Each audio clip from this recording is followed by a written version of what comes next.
सोचो, एक ऐसा पार्लियामेंट जहां किसी भी इंडियन प्राइम मिनिस्टर ने कभी स्पीच नहीं दी, और जब ये पहली बार हुआ तो पूरी बिल्डिंग मोदी मोदी के नारों से गूंज उठी। ये सिर्फ एक विजिट नहीं था दोस्तों, ये था भारत का एक ऐसा सिग्नल जिसे पूरी दुनिया आज भी डिकोड कर रही है। ये है दोस्तों उस रात की कहानी। क्या है दोस्तों पूरा मामला, वीडियो में समझते हैं। Welcome to our channel India IQ। 25 फरवरी 2026 मोदी जी का प्लेन उतरता है बेन गुरियन एयरपोर्ट पर, और उनका वेट कर रहे होते हैं दोस्तों वहां के प्राइम मिनिस्टर नेतन्याहू और उनकी वाइफ सारा। ये प्रोटोकॉल से बाहर था, लेकिन एक बड़ा हग होता है, और नेतन्याहू ने बाद में नेसेट जो वहाँ की पार्लियामेंट है वहाँ पर स्पीच देते हुए बोलते हैं कि मोदी जी का हग वर्ल्ड वाइड फेमस है, ये एक्ट नहीं है, ये रियल है। एयरपोर्ट पर उन्होंने कहा कि welcome my friend, this is a real bond. दोनों ने प्राइवेट 101 मीटिंग भी की और फिर निकल पड़े नेसेट की तरफ। लेकिन नेसेट जो वहाँ की पार्लियामेंट है दोस्तों, वहाँ पर पहुँचते ही एक पॉलिटिकल ड्रामा हो गया। इजराइल अपोजिशन ने नेसेट स्पीकर अमीर ओहाना के एक डिसीजन के खिलाफ प्रोटेस्ट में नेतन्याहू और ओहाना की स्पीच का बॉयकॉट कर दिया और हॉल से बाहर निकल गए। एम्प्टी सीट्स थी, तो ओहाना ने पुराने एमपीज और गेस्ट को बिठाया ताकि एम्बेरसमेंट ना हो। लेकिन जब मोदी जी का नंबर आया दोस्तों, तो ऑपोजिशन लीडर वापस आ गए। क्यों? यस अतीत जो वहाँ की ऑपोजिशन पार्टी है, उन्होंने क्लियरली कहा कि हम मोदी का सम्मान करते हैं, हम इंडिया के पीएम की स्पीच के लिए जरूर आएंगे। और ऑपोजिशन लीडर याइर लैपिड ने मोदी के पास आए, हाथ मिलाया और कहा जो कुछ हुआ उसका आपसे कोई लेना देना नहीं है। और जैसे ही मोदी जी बोलने के लिए खड़े हुए, पूरा हॉल चैंट्स में डूब गया दोस्तों, Modi Modi Modi. Pin drop silence, फिर 30 मिनट की स्पीच हुई, फिर स्टैंडिंग ओवेशन, और फिर स्पीच के एंड में फिर से मोदी मोदी। नेतन्याहू की स्पीच सिर्फ डिप्लोमेटिक नहीं थी, दिल से निकली थी। उन्होंने मोदी को माय ब्रदर कहा, एग्जैक्ट वर्ड्स थे more than a friend a brother. फिर कुछ कहा जो पूरा नेसेट सांस रोक कर सुन रहा था। वो कहते हैं कि you didn't flinch, you didn't waver, you stood next to Israel, यानी तुम डरे नहीं, तुम हिचकिचाए नहीं, तुम इजराइल के साथ खड़े रहे। और फिर दोस्तों होता है वो आइकॉनिक मूवमेंट। नेतन्याहू ने बीच स्पीच में रुक गए, वो मोदी की तरफ घूम गए, मोदी भी खड़े हुए,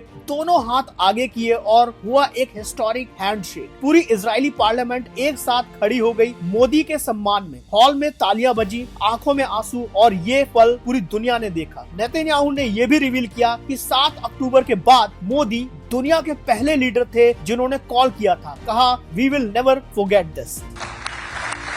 You didn't flinch, you didn't waver, you didn't give excuses. You stood next to Israel, you stood by Israel, you stood for Israel, you stood for the truth. Thank you, my friend.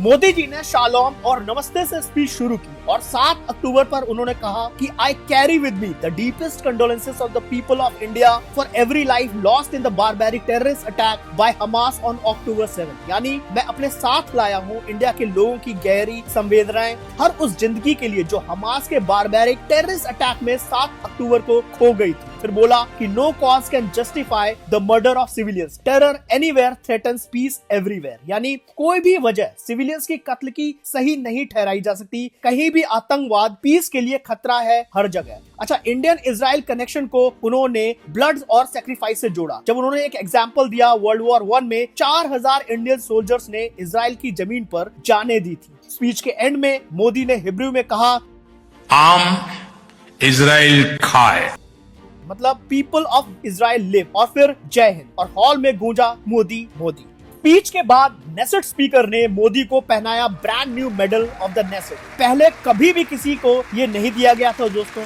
Modi ने कहा कि ये 1.4 billion Indians का सम्मान है। अब अगर हम दोस्तों दुनिया का रिएक्शन देखें, तो दोस्तों इजराइल जो कि नेतन्याहू के लिए एक बड़ा डिप्लोमेटिक कू था, ग्लोबली आइसोलेटेड देश को दुनिया की सबसे बड़ी डेमोक्रेसी का साथ मिला। वहीं दोस्तों वहाँ के न्यूज़पेपर हारेज ने रिवील किया कि असली ड्राइवर था एक पोटेंशियल डील, $10 बिलियन की इंडियन इजराइल डिफेंस डील।